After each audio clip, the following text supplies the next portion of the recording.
Hello, leaders. This is a brief screencast to walk you through the lesson for the April 13th Karen Connect lesson. So this slide deck is linked on the Living Leader calendar. It will also be on Google Classroom as well as any accompanying documents. The outcomes for today are to review and give clarity on the post-spring break NTI structures and have students do a weekly goal setting protocol as well as their calendar for the week. Slide 3 outlines how time will be utilized as a way for you to kind of keep track of time so that the lesson does not run over 30 minutes. Slides 4, 5, and 6, 7, 8, and 9 are review slides. Slide 6 has a screencast. This is the one that I sent out to families. You can play that if you want to on your Google Meet, but it will take 7 minutes. So just kind of keep that in mind as you're making that decision. So going down to slide 10, here are the codes for the Google Classrooms. If for some reason somebody in your Karen Connect has not yet joined the Google Classroom, which they all should have, but there's the codes for that. They'll need to go to Google Classroom.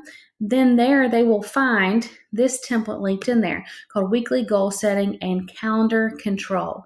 So when they go there, they'll see slide 1 is their template. They'll replace everything highlighted in yellow with their information, and there's an example on slide 2 right on there, as well as an example that you can go over with your students on slide 12.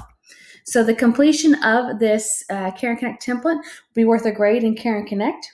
So it should go under the Learn and Grow category. If they complete it, it's a 5. If they incomplete it, it's a 2. Please make sure that they have some flexibility to get this assignment in, as you all have experienced today on Thursday, April the 2nd. Sometimes there's internet outages and issues with that. So this should take no longer than 5 minutes to complete. Then moving down, we have some FAQs for our students. They also have this information, but if you want to review that, you can do that.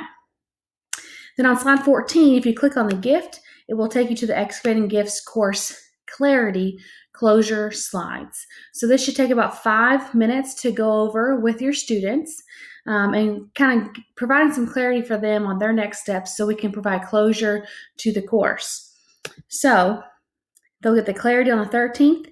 They're going to submit their work to you by the 23rd, and the 24th, they'll get to observe and select students to share their project in a wider level.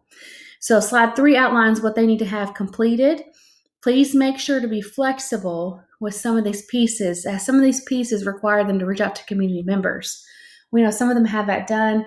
Some of them are not going to be able to have that finished, so please be flexible as you're assessing that. So students should turn in the booklet to you.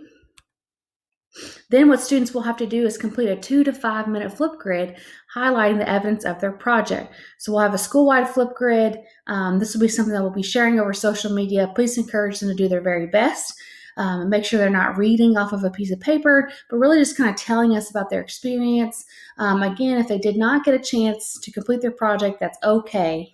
They just need to be able to share what their gift is and how they went through that process. So there'll be some more information on any questions that they might have, etc., that you can field for them on that. Then once you review the Excavating Gifts course, we ask that you close in gratitude and then stay available for your students if they have any questions before ending the Google Meet. So please feel free to reach out to me directly if you have any questions about this lesson. Take care of yourself, each other, and this place. Go Generals.